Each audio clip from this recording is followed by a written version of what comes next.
Digital marketing for HVAC and home service businesses.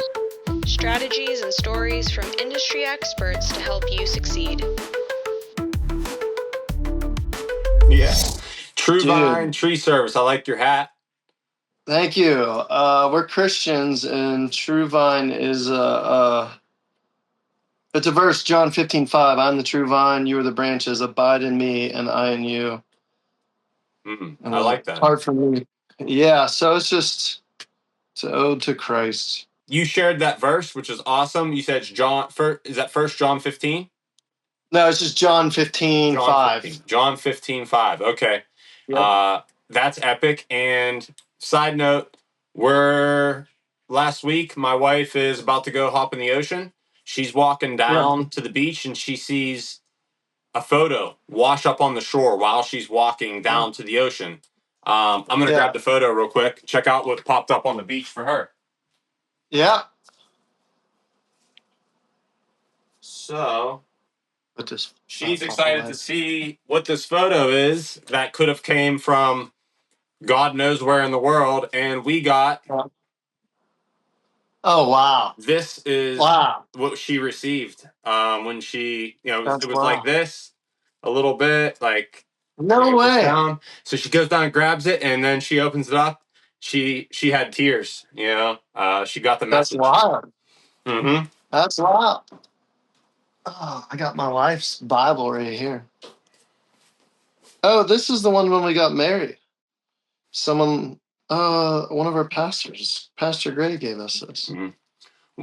We started December 1st. We started listening to one chapter of the gospel per night. Which has been fun. I think we started off. Is it Luke that has 25 chapters? Maybe there's a certain book that has 25 chapters. So if you go through the whole thing on the 25th day, it's Christmas, and it's kind of a. I think it is. Yeah. A lot of. Yeah, I think it is. Mm-hmm. Almost 100%. Yeah. I should know how many chapters, but I don't. This is awesome. It's not every day. I plan on doing a podcast, and we do like a little mini men's group Bible study. That's why I got on. I didn't really care about my business. I was like, I just told my wife, if I can tell people about Jesus on a bigger platform, then there we go. Then I don't really care about my business. I mean, it'll work itself out. Yeah, let her rip tater chip. Let her rip tater chip. Here we go. Dillon, True Vine Tree Service LLC. Yes. Awesome. Yes. Welcome to the OUTWORKEM podcast. Super stoked to be speaking with someone who is not too far from my hometown. I grew up in a specific area of Pittsburgh, Pennsylvania called Brookline. Where are you tuning in from? Butler, PA. Butler, PA. Awesome. Yeah. How long you been in Butler, PA? Well, recently moved back, but lived most of my life here. Okay. From 5th grade, went to high school here. So 5th grade, most of my life lived in Butler, PA. Bounced around a couple other places, but most of my life and from here, yeah. Awesome. And how long ago did you start your tree service business in Butler? I'd love to hear the story of how that all came together for you. Yeah, so getting into tree service, I think originally I was not doing like manual labor or anything like that. And I was more into sales and stuff like that. And my dad was a blue collar guy. And before he passed away, he said, or I was like, I'll pick up the shovel. I always said I'll pick up the shovel when I need to. So kind of looked down on blue collar work. Now I love it. But before I was doing sales, and then I met a guy. He walked in. He started talking about I wrestled in high school. I think he saw a shirt I was wearing, but he had a tree service, and he was like, "Hey, if you want some extra work, I could use you on the weekends or whatever." And at the time, I didn't really need any extra work. But then I thought about it. I was like, I'll go cut some firewood up or whatever. And then I saw him climb a tree. And then when I saw him do that, I was like, I want to do that. Mm-hmm. I didn't even know that you climb trees to get them down. Mm-hmm. And I thought you just cut them down. And I had prior experience using a chainsaw, not professionally and not probably as you should correctly, but I used it. And so, but I saw him climb, and I just thought that would be so fun. When I was younger, it's fitting because I was always climbing on things, climbing up trees anyway. I was adventurous. So, yeah, I've done few things, and like they're all been kind of stuff that people say that is pretty scary, and for some reason, like I it attracts me. Like I was a stand-up comedian for a little bit in New York City, and then I was a mixed martial arts fighter, and now I climb trees, and I need a little bit of exhilaration to. Yeah, so sounds like you like I to be saw a him do little bit of that. an edge to your activities. Yeah, I'll be bored. I'll be Makes you bored. feel alive, probably. Yeah. So you saw this guy climb, and then you were kind of helping him on the side. What did it future hold there? Yeah, so I was helping him on the side, and then I think I stopped doing some sales, and then I worked with him like full time. And I wasn't sure that I was gonna be doing tree service forever. So and then I wanted to try my hand at another sales job. So I told him, hey, I got this other sales job, and it wasn't bad, but it was right around COVID. And business to business sales during COVID was just there wasn't much you could do. Everything was shut down, so you can't walk into businesses and stuff like that. So I did well there, and then I just kind of came back around to doing tree work because it was business to business sales was slow. And then I said I'm really gonna hone this craft in, and that's really when I started climbing hard, like taking it more serious. Is that like 2021? Yeah, I would say 2021 is when I got more serious about climbing trees and the art of it and the technicality. So that's when I got more serious about it. Was that during that time? So another client of mine, he just went to a tree climbing. I think it was a competition, or maybe there was a competition and a seminar on the island of Kauai. That's awesome. Hawaii. He told me that his hope was to meet some guys there that would like to start working in Hawaii and specifically Maui. He's in Maui, and grow his team and grow his business there. So he went to that. He said it was absolutely awesome. He got to see some epic climbers and people who were inspired and really love doing what they do, coming from all over the world. So that was really cool. Some really good climbers in Hawaii. Have you considered going to, or have you been to some events like that? It's funny you ask. I've been to a couple events. So I might do it, I might not. So the competition climbing thing is awesome. I competed like all my life. I wrestled for 20 years, and after that, I didn't stop. I just started grappling, and then I got my purple belt in jiu-jitsu. And like I said, I was doing MMA. And then when I started like tree climbing as a profession, I was like, I'm not going to compete because like the stresses of competing, I just want to work. And but now I'm starting to think about it, but I like there's a lot to learn from it.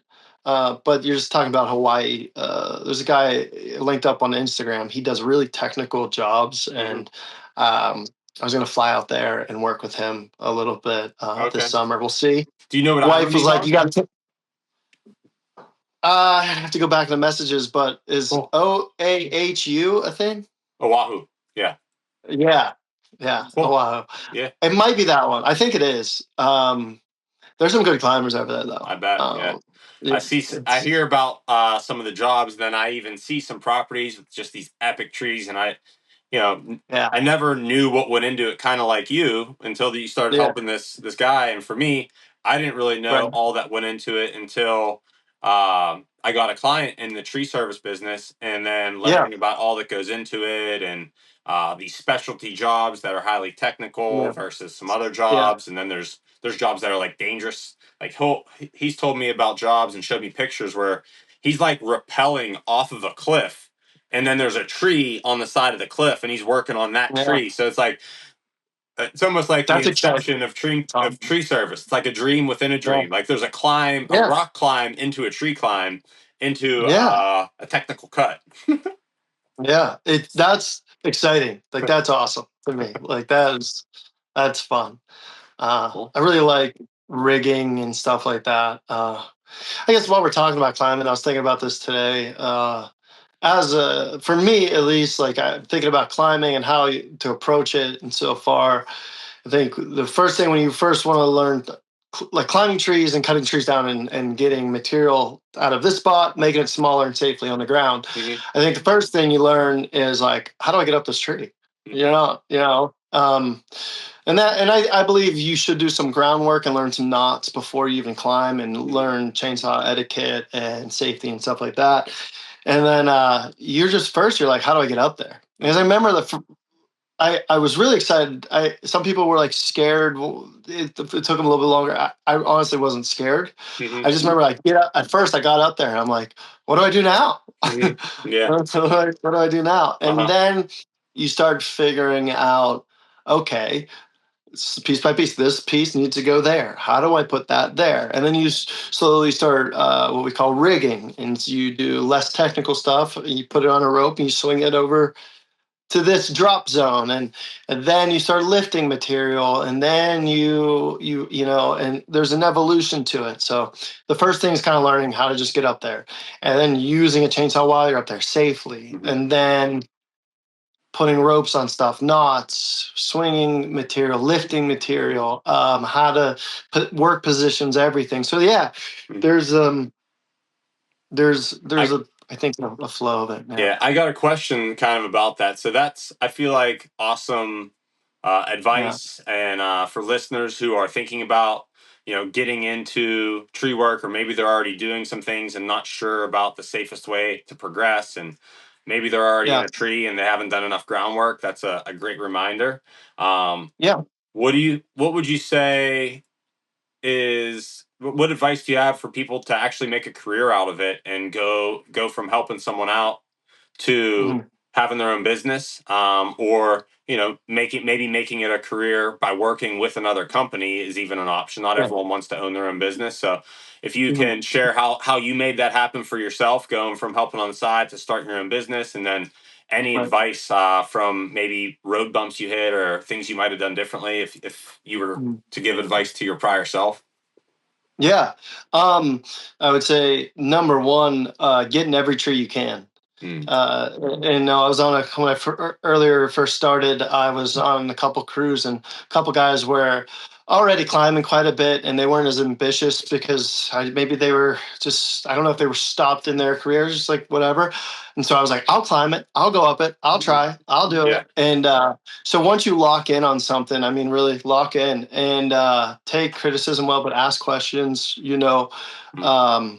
and I would say get in every tree you can. But even before you do that, get on a tree crew, learn safety, and learn your knots and learn your cuts on the ground, where your feet are planted, where you're comfortable, and do that for as long as you need to, and be on the ground for as long as you need to. Yeah. Everybody has different degrees of, I would say, what is that? Fear, or whatever. So it might take someone else longer to get over, shorter. Don't rush that. Mhm. But I also tell people, like, don't, like, I tell this other climbers, like, hey, I need to get over this fear of, like, man, I get to a certain height and I can't go higher, or something like that. Don't get out of the tree just because you're scared, but don't start making cuts when you could get hurt. Does that make sense? Yeah. Because sometimes fear can be good. It can make you focus and get honed in on something, Yeah. but then it can also make you start doubting yourself and doubting something you have learned, and then your techniques. And just because maybe some people were at 40 feet and they couldn't get over that, or it could have been 50, whatever it is, and then they get a little higher, the same thing you were doing at 15, keep marching up and just hone in on that little thing. And so do it in progression, but don't stop just because you're scared, but also get out of the tree you're going to get hurt. Yeah. Does that make sense? Yeah, it makes sense. Yeah. So I would say start on the ground, learn your knots. And then once you get that saddle and get with a reputable company, like someone that is going to train you, and that's hard to find. Yeah. To be honest, it seems like once you get that saddle, get in every tree you can. And once you get stumped, hop out and have the better climber go do it, but try to get in every tree you can. Great advice. And then would you say, so say someone's working with a crew, they did everything you said, reputable company, got trained, they're thinking about maybe going out on their own now. Is there a amount of money, a certain number of pieces of equipment, or kind of like the minimum viable setup to kind of have your own stuff and start your own business? Do you have any checklist or anything that was shared with you that you decided to kind of roadmap? So for me, what made me do it was I don't want to be pompous. How do I say this? I didn't chase the money. I chased the skill, and I still am. Yeah. And I talk about, like, in a weird way, like you're chasing excellence, you'll never reach it, but it's just fun to keep progressing. Like, I don't think I'm the greatest climber. I'm not. And I think you chase the skill, chase the I call it being undeniable. Be undeniable. So what for me was, I was a foreman on a crew, and then other tree services were asking me to climb their trees.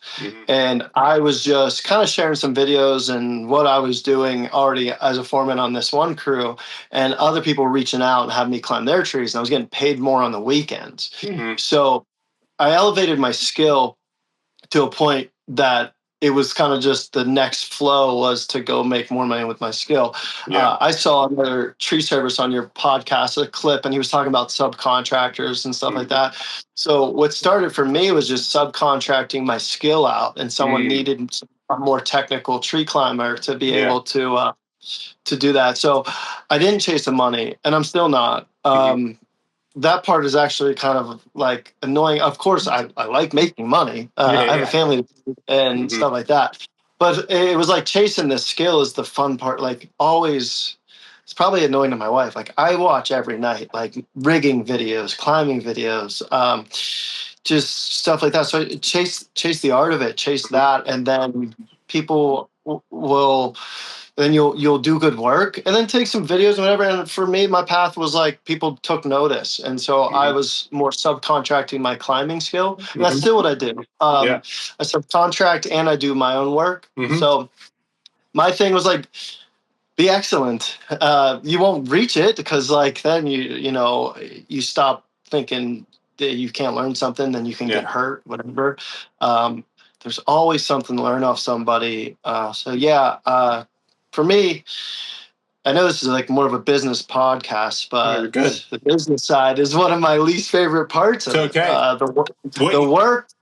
The work and the art of it, and like, I'm going to Arbor Fest in Asheville, North Carolina next month. I'm just so excited to go learn what these people that have been in the industry for years. I chase that. And what you're saying about chasing excellence, it's like, I feel like, as you'll probably never reach excellence in your own eyes, because now every time you evaluate yourself, you're in the spot that you're in.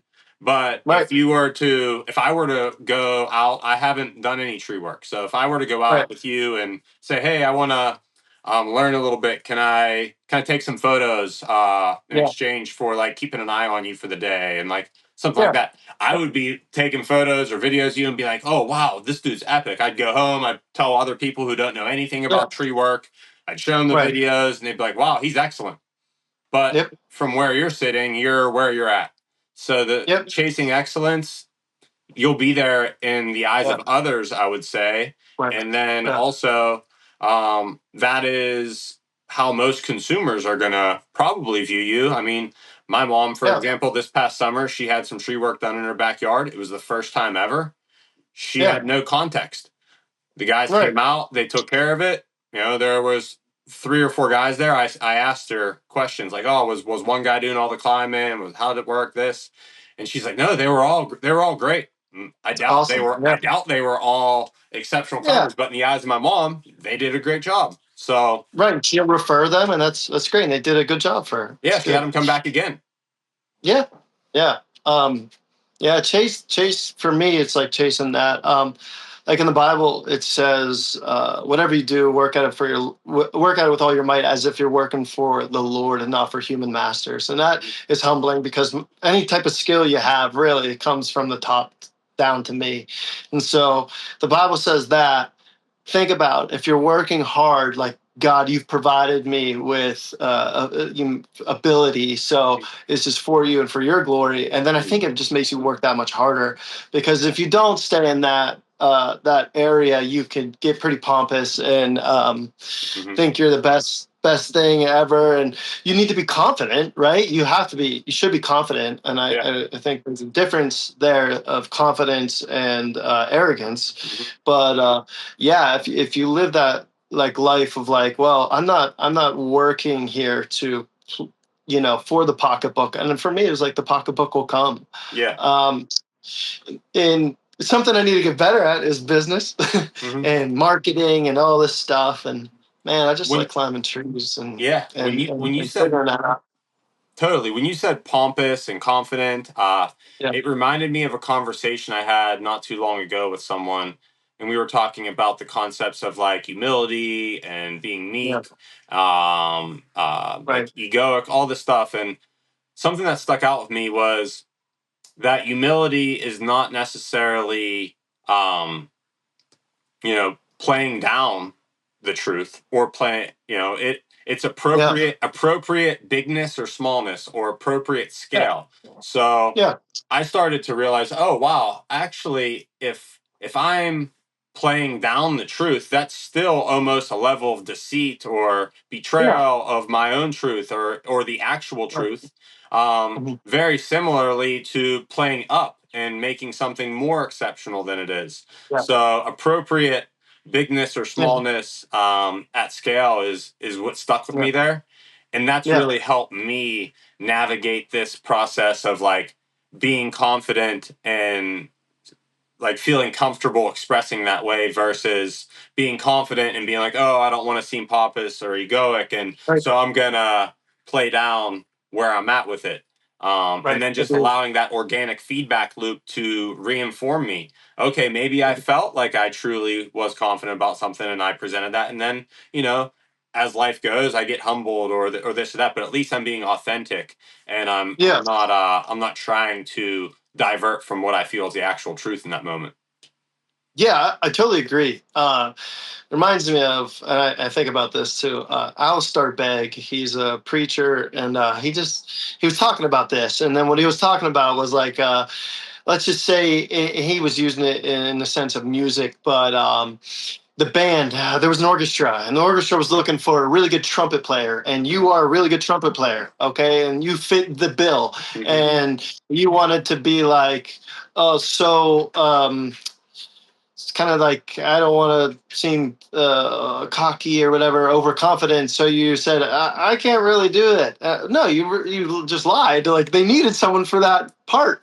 Yeah. So you need to find a balance there. That's what that reminds me of. I always remember that. So yeah, there's definitely a line, and you gotta find it for sure. Yeah. Kind of stepping into that line here now. What type of jobs would you say that people are usually identifying your skill for, and I like identifying it in a way as like, oh, we don't have this skill on our team. Let's get in contact with Truvine. Let's talk to Dillon. What kind of jobs do you like to do the most? What would you say you are right now? Calling in more of as far as like the types of work and jobs? The more we call it technical, like more technical rigging. Taking something like, if it's, I did like 4 big maples last week, and they're hanging over 6 different properties and 3 different sheds, like each corner of the property. And so when stuff is you need to move that material in a drop. We call it the drop zone. Maybe we're working out of 1 yard and everything's hanging over a shed over here. How to get that into the yard we're trying to work from. I think that's where people are calling me right now, is that I can do that efficiently, to the best of my abilities. And I think that's where, like today's tree wasn't big. It was literally though, like I was just over a house all day. Yeah. So we were just, and the drop zone was very, very tight because the fence was here and the house was here and the tree was right in the middle. Yeah. And the guy was getting ready to sell the house and it was like contingent on, we have to get this tree out of there. And so being able to get that material all in that little space without hurting the structures, the house and the gutters and the windows as things go down and stuff like that. So yeah, I think the rigging and stuff like that. So rigging, tight drop zones. Maybe there's times where the height comes an issue for some crews and they might call you in, stuff like that. Yeah, and I would say like maybe speed and efficiency. Maybe they want to get some stuff done a little bit faster and is safe. I get calls for that. Like, hey, maybe we could do this, but it would take us 2-3 days. Maybe it'll take you 2 versus our 3. Yeah, I think that's how they're calling. I hate to say that, but like I don't think I'm the fastest. I'm definitely not the fastest climber in the world or anything like that. I mean, I'm not. I've seen a lot of people who aren't the fastest at doing something, but they might arrive at the outcome at a sooner date. Not because they move faster, but because they, had better strategy, like you're saying, the rigging, the drop zones, all that stuff. So I hear what you're saying about the experience. And then I got one more question there, similarly related. The seasonality of your work, like right now, like what are popular jobs? Like I assume there is some seasonality to it, and then like we're moving out. We're kind of moving into what? Spring. Yeah, spring. Yeah, spring. And what does that bring? Okay, so in the winter, in our Western Pennsylvania, we have a lot of oaks. Your oaks need trimmed. Well, they need trimmed in summer, but you do your pruning in of oaks in the winter months because your tree is dormant. What that means, so just try to make it quick, is the tree has like kind of like a cardiovascular system. And so first we all see bark on a tree, and then under that is a cambium layer and the xylem and the phloem.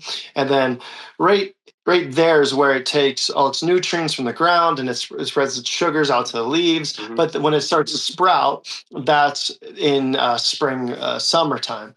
During the winter months, it's not doing that. It loses its leaves and goes dormant. Those are the best times to do your prunes because, number one, you're leaving open wounds on a tree, and so now it has time to heal that wound. When you in the spring and summer, more summer, but you have bugs and different diseases that can travel to tree, stuff like that. So they're not out there doing that, and your tree's dormant. It's not trying to grow and expand, and it's kind of like that cardiovascular system's not moving as much. So it's a better time to cut it. Speaking of that, I have this book here, A Tree First Approach, how to just approach tree trimming and stuff like that. And that's a kind of different format of climbing because you make all your customers read that book before you work with them, huh? Yeah, I talk to the tree. I go up, I say, "Excuse me, Mr. Oak, how would you like me to approach this?" And we talk about it. And I like it. Sometimes says, "Just take this dead wood out of here," and then sometimes says, "Just take me down." Take me down. Depends. Take me down to the Paradise City. Yeah. I had 2 trees sing me that, and that was cool. All right. Yeah. All right. You're the third. Oh, so we covered a couple things. I got a list of things I wanted to touch on here. Just give me one sec to review. Oh, customer experience, kind of reputation building across the board in the home service industry, and the that is a thing that people have their eye on. And what you said about the way you approach your business, you're not chasing the pocketbook, you're chasing the skill. I feel like your approach there um, is going to provide the great customer experience, reputation, you know, management, all that stuff into that skill first approach. So, do you put a lot of effort into getting reviews and having people take action that way and remark on your work after you finish jobs? Yeah, and I need to do it more. It was actually cool today. My customer was like, "Hey, can I review you?" And that was cool. They actually said it themselves. So yeah, and again, it's home service. I'm here to serve my customer. Mm-hmm. I'm not here to serve myself. I'm here to serve the Lord and serve my customer. And so Mm-hmm. I think there's two or three things that are very important. And then from the first handshake you meet somebody and to the last handshake, number one is a proper first is showing up. Mm-hmm. Just communicating and showing up. And people are cool. And give them a proper expectation. Like, if you say you're going to be there between 2:30 and 3:30, hey, you can't make it. Just let them know, and people are cool. But I try to give a window, but proper expectation number one, and also the proper expectation of the work done. So we're gonna explain everything, what's going on. I'm gonna walk you. I'm gonna get to know you, and we're gonna talk about what I'm gonna do and what I'm not gonna do, and with that little bit, I try to brief it down, like what it takes to do this, and then maybe when you show them a price, they're like, oh, But I would say a proper expectation. I learned this stuff too in sales, but a proper expectation, communicate, show up, and literally like people call for quotes, and they're like, some people just didn't even show up. But I'm there to serve them. Like I'm not there to fatten my pocketbook. Again, I want to. Like I need to. Like I have to make money. But if we approach it that way, then it will work out. Like it will grow. You will grow. And then if you want to get reviews, ask, but don't ask if you didn't do a good job. If you took out the gun, I gotta chime in on the approach you're saying there. It's reminded me of a quote I saw from Kobe Bryant, and they asked him, in his eyes, what do all the great ones have in common? And you said, you're there to serve the Lord and serve your customer. In my eyes, and I got a little goosebumps saying it, that's a version of unconditional love. And what Kobe said, what separates all the great ones from everyone else, he said it's not the wins, it's not the championships, it's not the MVPs, it's not the scoring titles, it's not the money, it's love. It's the love of the art, the love of the craft that keeps us all coming back and becoming excellent. And then, as a byproduct, all these other things happen. So I love how you put it. And I just like to give a shout out there to that quote because I think it's very parallel. Yeah, I totally agree. I think like we hear that, and it's for the love of the game, But yeah, it really is. Like Kobe's the best. Kobe's the best, and he was different. And he was at and I just want to do things at a high level. I don't always, I don't. I fail a lot. Ask my wife. Don't ask mine. No, my wife will say good things about me. She's great. We just want to do things at a high level because why not? Like, and you're not, and you got to be okay. Like at first, it was frustrating because like it's just I saw all these other people and they just were so good, and I just wanted to get there. But I want to surround myself with those people too. Like one of my best friends, his name is Isaac. multiple time world jiu-jitsu champion, black belt, and he loves people, and he's a great coach, and he's a chiropractor with 6 offices, and he and he takes care of his daughter, and like that's who I like. That's a friend of mine, and these are the people that I want to surround myself with, because why not? Like, you get one shot, and in you know his he's not chasing money. His money's fine. Yeah. Like, so, not saying this is business. You need to have some outlines and stuff like that. But I wouldn't chase doing whatever your hand finds to do it well. Whatever, Yeah. do it. It'll come. And I have to remind myself that too. Like, I look around, I'm like, man, or they got all this equipment and I don't yet. And I have some, but I don't. And I'm like, yeah, it's something else. I have skill, and I'm saving. I'm doing it differently. So I just remind myself of that. Yeah. Yeah. And kind of the vein of our conversation here is, I've been searching for a place to weave it in, but I just want to kind of pointedly ask, before the podcast, you shared with me the name of your company and how you chose that name. I'd love to hear it from you again here, if you can drop that knowledge on us. Originally, I was just trying to think about names, and in the Gospel of John, John 15:5, it says, "I am the true vine, and you are the branches. Abide in me, and I in you. And whatever you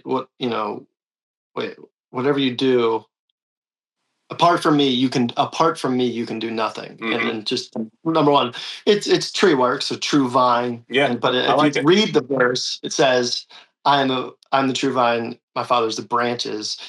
It's just like, it's so good. So it coincided with tree work. And really, when I started this, I just like, I was really pumped up. Like, I didn't give you my testimony here. I grew up an atheist, like, so when I started doing this and I started making some money and chasing this skill, I knew it wasn't because of me. I'll just admit, like, I was basically a high school dropout that I didn't amount to anything. Like, I didn't do anything until I got saved. So I really wanted to just be like, this isn't, if this becomes successful, this isn't a skill that I gave myself, and I wanted to recognize that. And I'm not. That's why I don't want to come off as, oh, this was a great climber.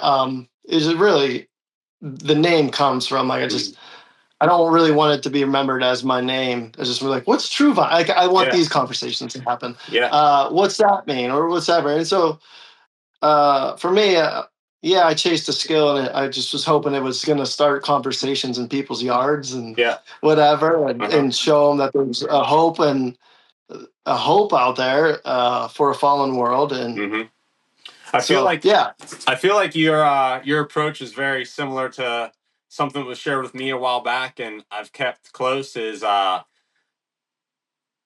pray like it's all up to God and work like it's all up to me. And my listeners have heard me kind of echo that on another podcast, so excuse me, but I don't feel like I can say that message too much, because that's probably the rock of my life now, if I think about it. Like, anytime things are tough, it's comforting. Anytime things are good, it reminds me of why they're good. So you ain't gonna, we're not promised an easy life, not gonna get into it, but both my parents were dead before I was 25. It was tough. I'm just now, like, life's married, but it was a struggle. Like, it was like, so, and tree climbing just was a vessel for me to chase a skill and get out of, just to chase something and rock with it, So I want to ask a couple questions that are geared towards, I want more people to meet you now, even more so, knowing that when you go shake their hand, what you are a steward of, and what you represent. So I'm stoked to get this podcast out. And then also, what areas of the city do you want more work in right now? Commuting, having a family, jobs in certain areas when they're closer to home. Usually that leads to more take home because there's less expense, fuel, all this stuff, less time commuting to the job. So I'd love to hear what areas you serve, where you'd really like to have more work in, and if you have any like common things that people are neglecting or they could be reminded of to do this time of year. I'd love to give you the floor there to kind of share your advice and that way. Well, my service area, it says on my truck, Western Pennsylvania, and I wanted to narrow it down to more of a spot of Butler, PA, because that's where I live. But I was getting a lot of work in Pittsburgh, and I wasn't going to say no. And then I was early on. It's early on still in my business, so I couldn't hone it down. And I was meeting people all over. Like I asked my wife. I stopped yesterday. I went to go look at a tree. It was in the next county down, and on the way there, I saw a guy with a bunch of honeybee hives, and we stopped and bought honey. And so things just happen, and that guy tells the next guy. So. I look all over Western PA. I would love more work in the Butler area. I was doing a lot more in congested areas because I was able to rig more stuff around buildings and stuff like that. But Butler, Pennsylvania, Butler County, Westmoreland County, Allegheny County is I'll serve any of those counties. And then I would say, as a customer, what are you looking for? Number one, well. You're looking for somebody that is gonna not at least for me. I want someone to come in and talk to me a little bit and give me some information, and not just like, what do you want done? Okay, here's a price. Yeah. But really, you want to ask them about their safety protocols. Everybody is, believe it or not, not everyone's wearing a helmet. Like this is tree work 101, but like people need to be wearing a helmet. And like it's tough. Tree work's tough because there's no regulation. Anybody can go grab a chainsaw and say, I'm gonna start a tree service. Yeah. With like a plumber, there's even like, you have to be a master plumber, like with carpenters, there's different, there's unions and stuff like that. So I would just look out for how, like, their safety. If they're not wearing helmets, get them off your property. Ask them for a COI, copy of their insurance, make sure they're insured, stuff like that. And ISA is the International Society of Arborists. If you're looking for pruning, tree work, stuff like that, ask them if they have anybody on board that is ISA certified, or let them talk to you a little bit. Don't. And also, if they're not educating you a little bit, as in the tree service, they should be educating you as a customer, because then they don't know. Like, tree topping is very bad for trees, for most trees. But if you walk up to a customer, like if customers don't know, and they walk up to maybe the owner comes in, or whoever's doing the bids, he comes in, they're like, I want to top, and he's like, okay, it's actually a bad sign. Educate them on why you shouldn't, and what other measures we could do. So what about this time of year? Is there anything people should get done to the trees on their property right now, or in the spring, summer? That way, this podcast, I'm going to make some clips, and this is something I want to put out to my audience, because then they're going to say, oh, okay, this time of year, I need to reach out to get XYZ done. I didn't even know that. Right. So you want your pruning done into your winter, your colder months. Your trees go dormant. They're kind of like waiting. They're not waiting, but it's kind of like a bear. They go dormant and they're not using their energies. So it's the best time. It's when bugs, they're not out and stuff like that, because you are making an open wound on a tree when you make a cut. It's a good time to deadwood your trees, less of a mess without the leaves. Another thing is, if you're doing the pruning, you want to trim your tree. So we got like maybe a few more weeks to still do that stuff before yeah, I think it's still cold enough. The trees start budding too much. Again, there's a cardiovascular system. That means the sugars are getting out to the leaves. Then we need to start cutting back on our trimming. Before the end of March, they need to get it done for sure. Yeah, I would say end of March for sure. Some trees bloom a little bit later. Another really big thing is if there's a tree climber and you're getting a prune or a trim, the spikes or the gaffs we call them, but you might call them spikes that are on our feet. We do not use those during pruning or trimming. The reason being is, to make a long story short, like I was saying before, you have a bark and then a cambium layer. Your tree's cardiovascular system is more on the outside of the tree. If you start spiking it, you're putting little daggers and holes in its cardiovascular system and you can kill it. Another thing is, if that tree climber climbed a dead tree that had a disease, they can carry disease from one tree to the next tree. Yeah. So if someone is pruning your tree or trimming your tree, or even, well, you don't top trees, so don't let anybody top trees, and they come over and they want to put spikes on, it's get them out of there. They're harming your trees, Yeah. and that is really big to look for. And some guys, I don't do it. Yeah, I think they shouldn't do it. I think people get lazy. They go up halfway up the tree where you couldn't see spike marks, and then they pull up their spikes and put them halfway on up there. But it'll harm your tree. In I would say in Western Pennsylvania trees. Now, the trees out west have thicker bark where your spike won't even get through that to that cardiovascular past the cambium layer. It's a little bit different there. So that's what I would say. Awesome. Well, I learned a lot today, and I had fun in the conversation. I'd say if you have any parting words, promotional statement, how you'd like people to get in contact with you, all that, I'd say drop it now. I definitely want you to let people know how to get in contact with you and what to expect once they reach out. Well, the first thing I'll say is repent and believe in the gospel. Jesus can save your life. Well, he will, and he can. Second thing I would say, to get a hold of me, if you would like me to come out and do a bid, Instagram or Facebook, True Vine Tree Service is the best way to get a hold of me there. I'll get those in the show notes. Instagram and Facebook, True Vine Tree Service. Yep. And then if you get my number, it's on the side of my trucks. You shoot me a text or a call. I had a call during this call. I had to end. Someone's looking for some tree work, and that's the best way to get a hold of me as well. Again, I'm serving Butler, Allegheny, and Westmoreland counties. And yeah, that's it.